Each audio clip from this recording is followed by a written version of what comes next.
अस्सलामुअलैकुम, welcome back to my channel online pharmacy education with Iram Akhtar.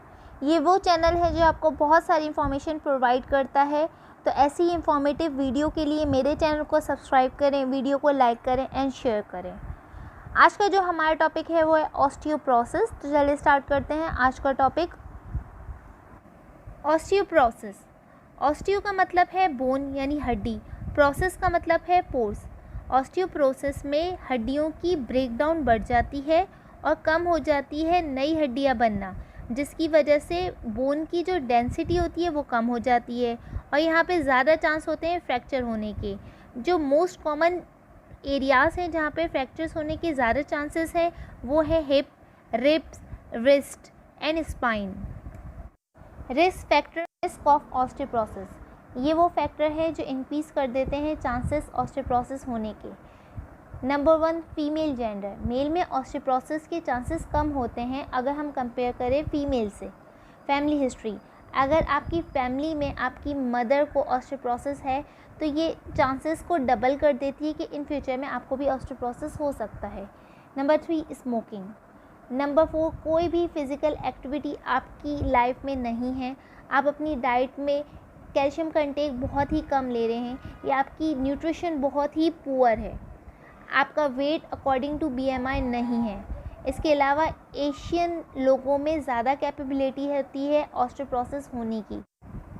Symptom of osteoporosis, osteoporosis एक खामोश बीमारी है। इसमें सिम्टम्स फील नहीं होते हैं अनटिल के बॉडी में फ्रैक्चर स्टार्ट ना हो जाए, जिसकी वजह से पेन फील होता है उन एरियाज़ में जहाँ पे फ्रैक्चर मौजूद होते हैं। अगर स्पाइनल फ्रैक्चर होता है तो लोअर बैक पेन रहता है, जिसकी वजह से पेशेंट की जो हाइट होती है वो कम हो जाती है। इसके अलावा वर्टिब्राई जो होते हैं वो कोलैप्स हो जाते हैं। Diagnosis of osteoporosis, osteoporosis various तरीके से डायग्नोस हो सकता है, जिसमें सबसे पहला तरीका है एक्सरे स्टडी। एक्सरे स्टडी में बताते हैं कि बोन की डेंसिटी क्या है, कितनी पतली और कितनी हल्की है हमारी नॉर्मल हड्डियों से। सेकंड तरीका जो है वो है रेडियोग्राफी, जिसमें हम बोन का मास देखते हैं। थर्ड तरीका जो है वो अल्ट्रासोनोग्राफी है, जिसमें बोन की डेंसिटी देखी जा रही होती है। जो फोर्थ तरीका है वो है डेक्सा यानी डुअल एनर्जी एक्सरे एब्जॉर्प्टियोमेट्री। ये प्रेफर किया जाता है मेजर करने में बोन डेंसिटी हिप के एरिया में, स्पाइन में एंड फोर आर्म में। प्रिवेंशन ऑफ ऑस्टियोप्रोसिस, ऑस्टियोप्रोसिस को हम कैसे प्रिवेंट कर सकते हैं? कैल्शियम रिच डाइट लेके। 800 mg पर डे एक 1 से 10 साल के बच्चे की रिक्वायरमेंट है, जबकि 1200 mg पर डे टीनेजर को चाहिए। 1500 mg पर डे एक पोस्ट मीनोफेजल वुमेन की रिक्वायरमेंट होती है। 1200 mg से लेके 1500 mg per day pregnant women या फिर नर्सिंग वुमेन के चाहिए होते हैं। टोटल डेली इनटेक कैल्शियम का हमारा 2000 mg तक होना चाहिए, इससे एक्सीड नहीं होना चाहिए। नंबर 2, स्मोकिंग क्विट करें, एक्सरसाइज करें, फिजिकल एक्टिविटी को बढ़ाएं, अल्कोहल और कैफीन को अवॉइड करें।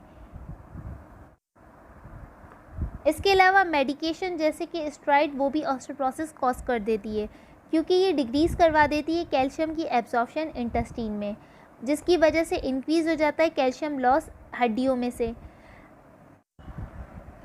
ड्रग थेरेपी फॉर ऑस्टियोप्रोसिस, जिसमें नंबर 1 पे है बायोफॉस्फोनेट। बायोफॉस्फोनेट डिक्रीज़ करते हैं रिस्क हिप फ्रैक्चर के, रिस्ट फ्रैक्चर के एंड स्पाइन फ्रैक्चर के, जिसमें नंबर 1 पे आती है एल्ड्रोनेट। एल्ड्रोनेट क्या है? एक बायोफॉस्फोनेट है जो कि अप्रूव ही प्रिवेंट करने में और ट्रीटमेंट के लिए हुई है पोस्ट मीनोफेज ऑस्टियोप्रोसिस में, पर्टिकुलरली उन ऑस्टियोप्रोसिस में जो कि कॉज हुई है कॉर्टिसोन रिलेटेड मेडिकेशन जैसे कि ग्लूकोकॉर्टिकॉइड हैं। एल्ड्रोनेट क्या करता है? इंक्रीज़ करता है बोन की डेंसिटी को और रिड्यूस करता है ये फ्रैक्चर स्पाइन में, हिप्स में एंड आर्म्स में।